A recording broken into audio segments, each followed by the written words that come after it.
Selamat siang, perkenalkan nama saya Made Desita dari D3 Perhotelan. Hari ini saya akan memberikan hasil diskusi saya mengenai cara menangani keluhan pelanggan berdasarkan kepribadian saya sebagai seorang analis. Yang pertama, di sini dituliskan bahwa kepribadian melankolis adalah salah satu kepribadian dasar manusia yang kerap diasosiasikan dengan sedih, sering menangis, ataupun sensitif. Namun, anggapan tersebut itu sebenarnya tidak benar, karena melankolis itu adalah kepribadian yang berpikiran matang ketika mengambil keputusan. Dan selain itu, melankolis itu adalah salah satu pribadi yang tenang, lebih tenang daripada pragmatis, di mana pada saat si kepribadian melankolis ini dihadapkan dengan pilihan yang sulit, si kepribadian melankolis ini bisa mengambil keputusan dengan baik dan juga dengan pemikiran yang matang dan juga dengan cepat. Nah, di sini ada beberapa kepribadian melankolis. Tiga utamanya tuh adalah ada perfeksionis, terus ada juga tenang dan pendiam, lalu ada detail dan eh, orangnya fokus. Jadi di perfeksionis ini dijelaskan kalau kepribadian melankolis ini menetapkan beberapa standar yang tinggi atau tujuan bahkan target yang tinggi sesuai dengan pattern ataupun alur yang sudah disesuaikan. Jadi bila ada sesuatu hal atau keputusan atau perencanaan itu harus sesuai dengan yang dibuat atau yang direncanakan, bahwa bahkan alurnya yang dibuat dengan baik dan harus sesuai. Seperti itu. Lalu ada kepribadian tenang dan pendiam. Nah, di sini kepribadian melankolis ini bisa dilihat kalau covernya itu cenderung lebih tenang dan tidak berkesan untuk berkoar-koar, bahkan lebih vokal ya. Tapi di sini di balik kepribadiannya tenang dan pendiam, si kepribadian melankolis ini kadang cenderung tidak bisa mengendalikan amarahnya karena sering menyembunyikan emosi. Lalu yang ketiga itu adalah kepribadian yang detail dan juga fokus. Nah, karena sudah diperpadukan dengan sifat yang perfeksionis, nah si kepribadian melankolis ini juga lebih memperhatikan detail-detail kecil yang menurut orang lain tidak penting, tapi menurut dia penting. Yang menjadi salah satu target atau fokus yang ingin dia tuju. Seperti itu. Nah, nah, di sini ada contoh kasus yang tertera di sosial media, yaitu tentang keluhan mengenai porsi gultik yang ada di Blok M yang sudah menjadi langganan destinasi kuliner.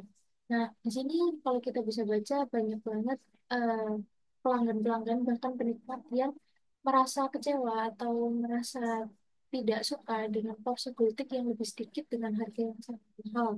Dan yang bisa kita temui juga di pengguna Twitter atau sekarang jadi X itu dinyatakan bahwa porsi tersebut itu porsi yang tidak normal atau porsi yang tidak layak.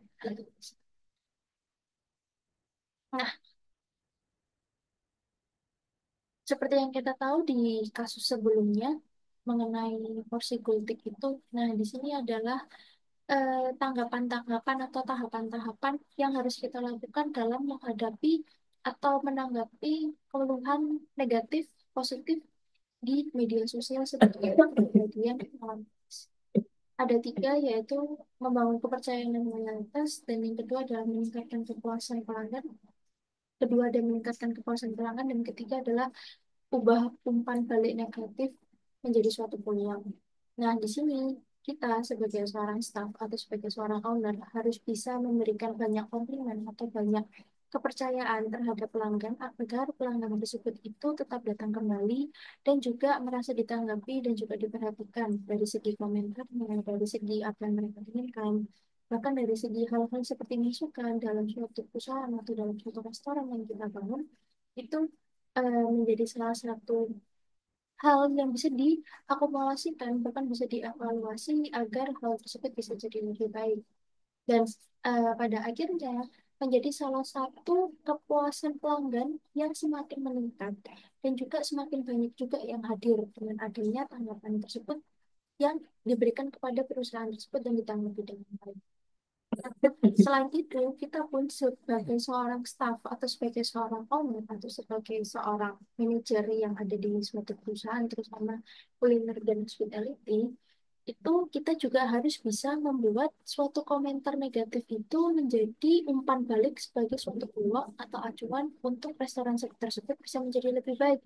Jadi bukannya ditanggapi dengan negatif juga, tapi kita tanggapi dengan bijak sesuai dengan SOP dan juga sesuai dengan work ethic yang sudah ditetapkan oleh perusahaan, bila mana kita harus menanggapi komentar negatif bahkan cenderung kasar dari suatu. Karena seperti yang kita tahu, pelanggan itu bila ingin mendapat suatu kepuasan, kita pun juga harus bisa memenuhi beberapa kriteria-kriteria yang memang sesuai dengan promotion yang terdapat di sosial media.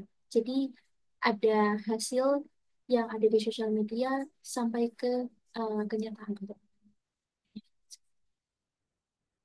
Oke, next. Nah, di sini dituliskan bahwa bagaimana cara penanggulangan keluhan pelanggan berdasarkan kepribadian melankolis. Tadi sebelumnya dibahaskan bahwa bagaimana mengapa sih kita harus menanggapi tanggapan di sosial media ya secara generalnya. Nah, sebagai kepribadian melankolis seperti saya itu ada tiga. Nah, karena melankolis ini cenderung lebih mudah berempati, perfeksionis, kreatif, cerdas, dan memiliki sifat detail, fokus, dan juga dapat mengambil keputusan yang matang juga di tengah situasi. Nah, di sini ada beberapa hal yang harus diperhatikan karena kepribadian melankolis ini sangat-sangat mudah untuk merasa iba atau empati. Nah, sebagai seorang kepribadian melankolis dalam menanggapi suatu keputusan, kita harus bisa menempatkan diri di posisi pelanggan tersebut, bila mana pelanggan tersebut itu memiliki keluhan semisalnya ada di hotel atau di hospitality. Kita harus dengarkan dengan seksama dan kita juga harus tahu sumber-sumbernya itu seperti apa. Nah, di sini itu ada tiga. Nah, dengarkan dengan empati, terus kedua ada analisis masalah secara mendalam, dan juga yang ketiga tawarkan solusi yang komprehensif.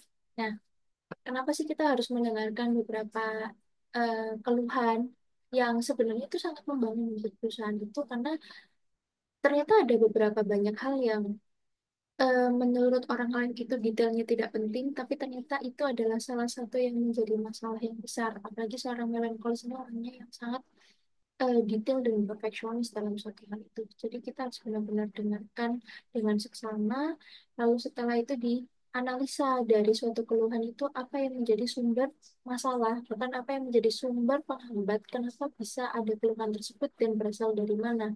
Apakah berasal dari stafnya, ataukah ada berasal dari tempatnya, atau bagaimana, seperti itu. Nah, setelah kita melakukan analisis itu, kita harus bisa memahami sesuai fakta yang ada di lapangan dan memberikan solusi yang komprehensif yang dimana solusi itu tidak berlebihan, tidak dan juga diusahakan jangan memberikan janji-janji yang terlalu tinggi atau di luar ekspektasi. Karena di sini di posisi pelanggan atau sebagai posisi sebagai penikmat itu mereka hanya ingin jalan keluar yang sesuai yang mereka inginkan dengan apa yang mereka perlukan. Jadi sebagai kepribadian melankolis juga yang saya tahu dan yang saya rasakan sebagai orang yang melankolis itu mereka bukan tipikal orang yang sangat mencintai janji-janji manis yang di luar ekspektasi atau seperti apa enggak. Tapi mereka memang lebih cenderung untuk melihat fakta dan bagaimana cara menyelesaikannya agar itu tidak terulang. Seperti itu, jadi tidak basa-basi. Nah, next. Nah, ini ada beberapa pattern mengenai hal apa saja yang boleh dilakukan selama melakukan eh, interaksi di sosial media. Seperti yang kita tahu adalah tanggapan dari suatu keluhan itu sangat-sangat menjadi nilai atau sangat-sangat menjadi labeling apakah perusahaan tersebut memang sangat care dengan customernya ataukah perusahaan itu sangat-sangat memperhatikan customernya dengan baik atau hanya gimmick seperti itu. Nah, seperti yang dijelaskan bahwa bersikap empati ini adalah salah satu hal yang tepat untuk bisa menanggapi suatu interaksi yang negatif mengenai Tuhan dan salah satunya yang dimana kita juga bisa diajak berpikir kalau kita di posisi di pelanggan tersebut apakah bisa menerima atau tidak jika dia ada di kondisi sana.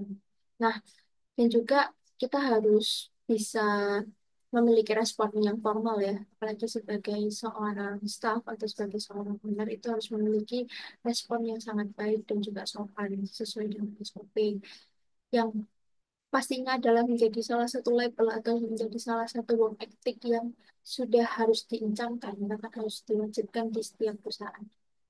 Seperti itu. Jadi tiga pattern ini teman-teman juga bisa baca ya, dan juga bisa merealisasikan dengan penjelasan yang saya jelaskan mengapa hal ini sangat penting. Tiga hal utama yang sangat basic.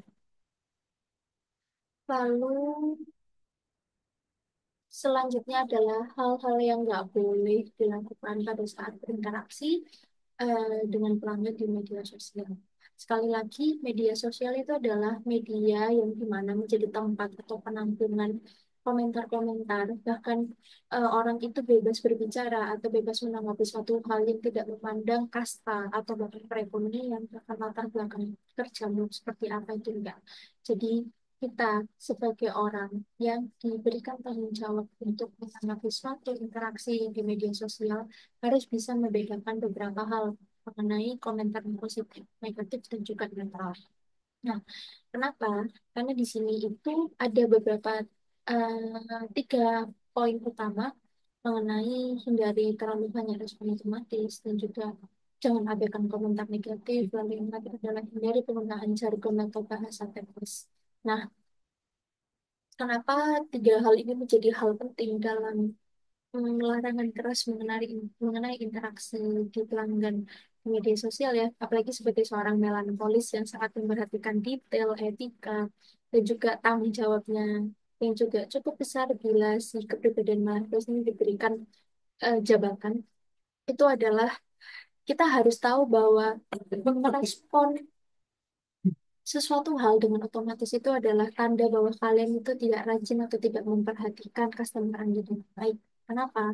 Karena berarti tandanya kita itu membiarkan tugas-tugas tanggung jawab yang sudah diberikan dari perusahaan untuk selalu memperhatikan, selalu pengertian, dan selalu menanggapi customer-customer yang ada di luar sana.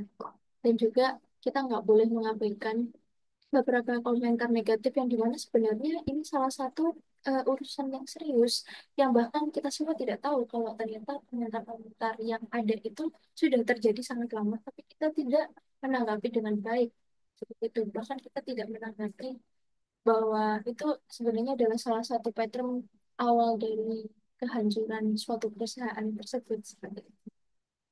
Lalu yang ketiga, diusahakan bila mana kita menanggapi suatu keluhan, jangan menggunakan bahasa jargon atau bahasa teknis, yang dimana itu adalah membuat semakin runyam situasi dan itu beranggapan menjadi tidak sopan dalam menanggapi suatu komunikasi antara pelanggan dan juga atasan atau bahkan dengan rekan kerja, terutama untuk keluhan yang terjadi di media sosial. Makanya tiga hal ini harus dihindari ya, terutama mengenai dengan pengabdian faktor negatif ini menjadi salah satu hal yang menjadi pusat atau awalan dari suatu perusahaan atau label yang sudah dibangun bertahun-tahun tapi menjadi hancur dikarenakan pengabaian suatu komentar negatif yang sebenarnya itu adalah masalah yang serius seperti itu.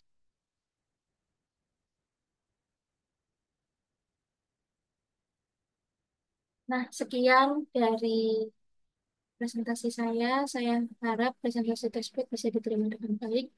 Terima kasih dan juga selamat sore.